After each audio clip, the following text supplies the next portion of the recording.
Hello everyone and welcome to this video. So today I'm going to show you how to design the components of a course.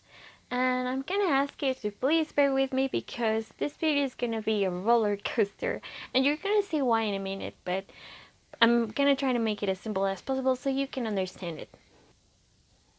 So first we have to start with a linguistic comparison.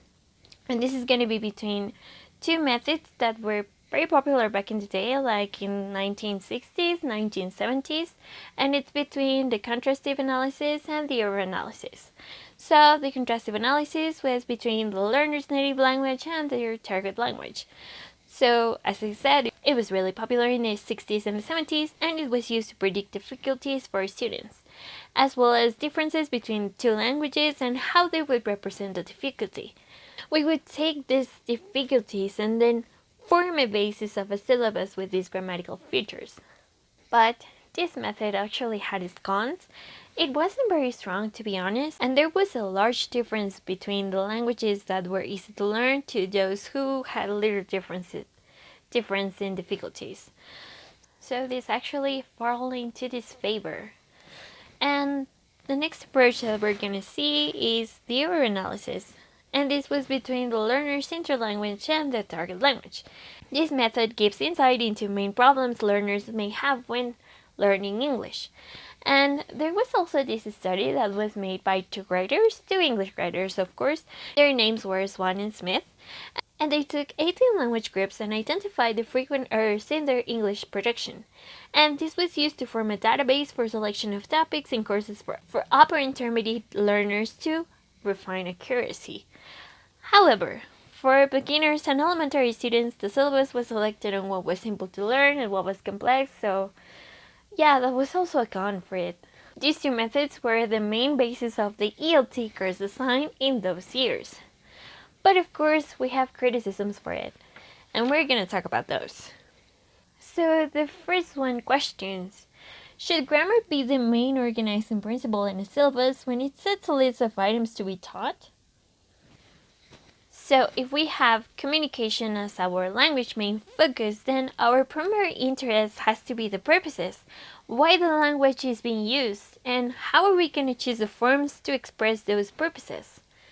The courses of these intermediate levels were focused on a list of functions such as making suggestions, and then they would select possible grammar forms according to their needs and their proficiency levels.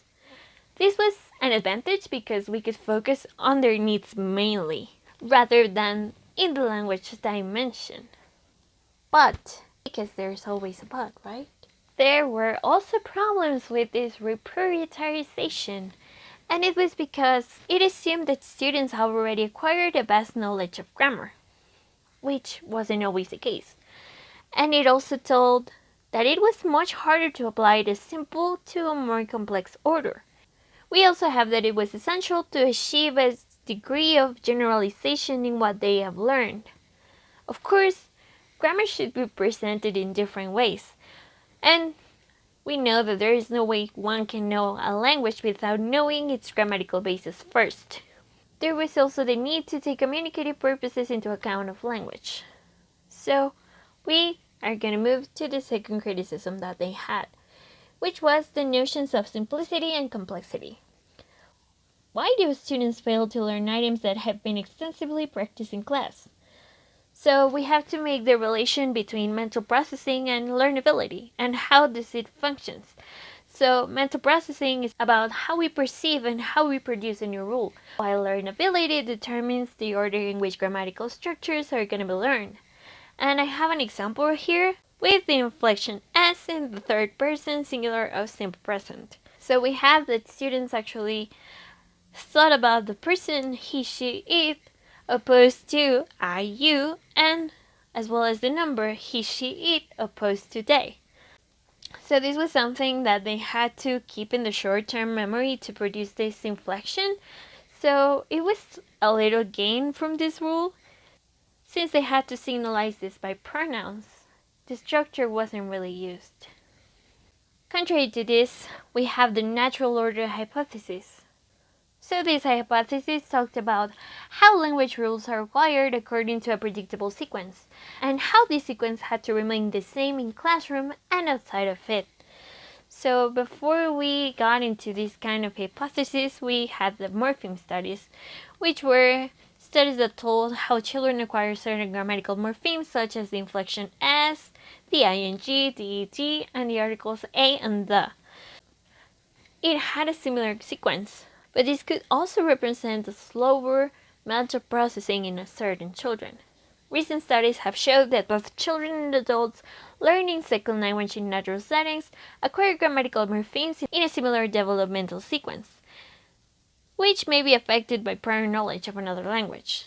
But the real question is, do all these studies are reliable and give useful insights for the design of syllabuses for classroom settings? Could they follow a natural order? And if so, would they resolve the difficulties in finding the right criteria for the presentation of grammatical features? Well, yes, but actually no. If only it could be that easy. But there is no easy option, nor easy application. And as teachers, we have to keep this in mind, because we are going to encounter classroom factors. And classroom factors represent some complications, such as if you want classroom interaction, then you have to put input plus practice. But before this, you need to teach your learners certain questions. Also, learners go through the same developmental stages, but not the same rate and pace.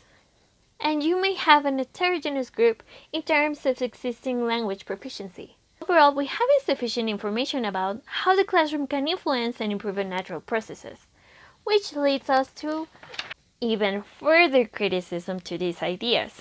So this talked about how the role of grammar should be in a course, and the existence of the need to provide learner-centered teaching. For this, we have something called the process approach, which talks about how students acquire the grammatical systems according to their own internal syllabus. That if we're gonna implement this approach, we don't have to do any structuring. We don't have to impose an external syllabus to our students.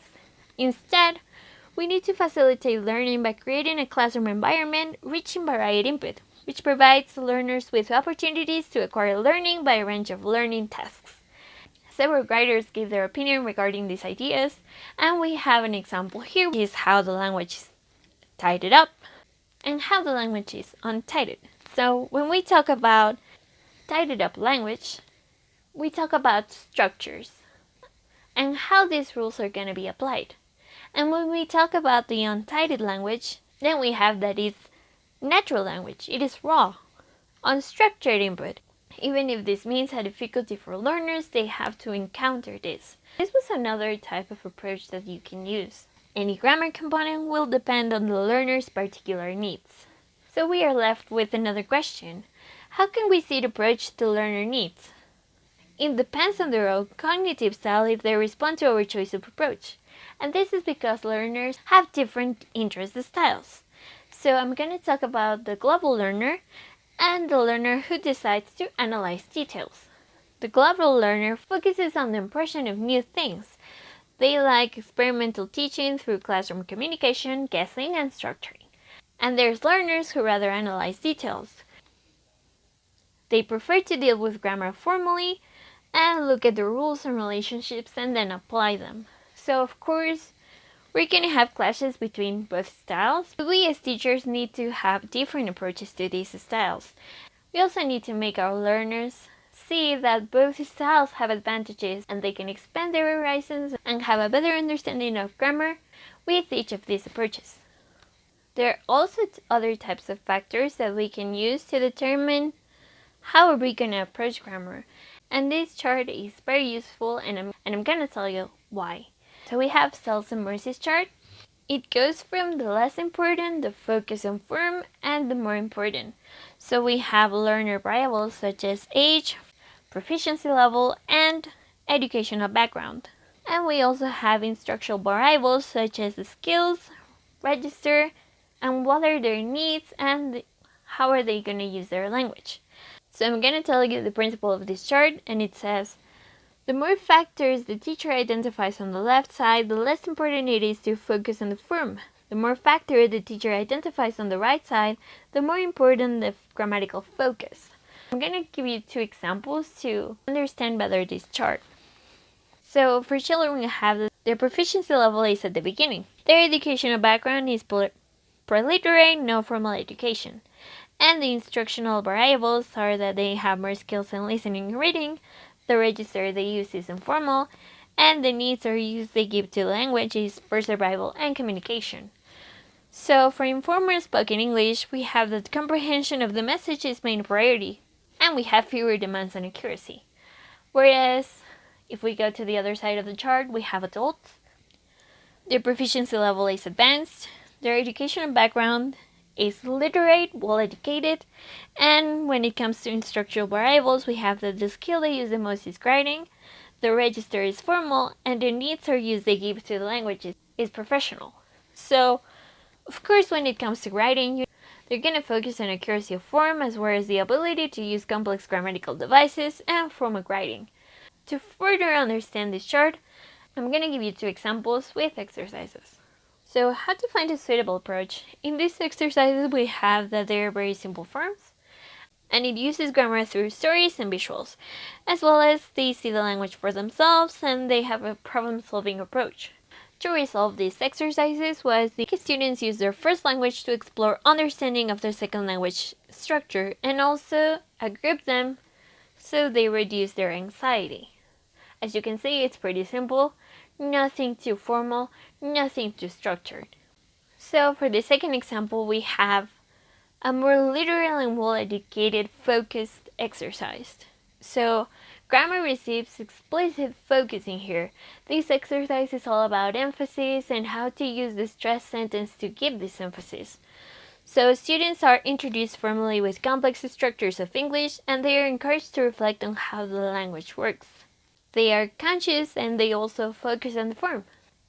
So this type of writing is way more formal than the first one that we saw. So we also have other strategies that could be used for adults. Some examples are how grammar differs from their first language, the realization that grammar can be learned systematically, and also think about self-help strategies. We also have self-correction, and a very useful strategy would be to make them underline the mistake they're made and then self-correct, and this will make that point more memorable, particularly when the mistake can be corrected easily with reference books. So identifying errors is a skill that can be developed through regular practice, and with this, students can notice differences between their own production and the target form. The best is to determine an appropriate approach by knowing a learner's reasons for learning English, as well as factors such as age and their educational background. So this is how we are led to the conclusion. And I know you probably have more questions than answers. It happens because there is not a perfect formula nor a perfect approach to teach grammar. What I tried to show you with these slides was that there are complex insights regarding the second language acquisition studies that provide description and explanation of the processes on how learners acquire English. This also represents a framework to support how we build classroom procedures. But it also means that there is a constant change and therefore is in continual reconstruction. As I said, there is not a perfect formula. You take the basis and then you make your own approach basically.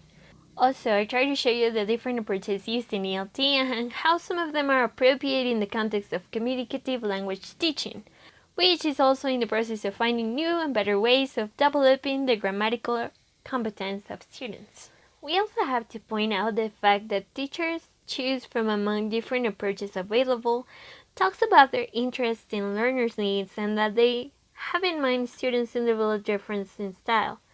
Remember to always make room for variety and make your students know the advantages they have with both styles and how they can merge them together to make their own learning style.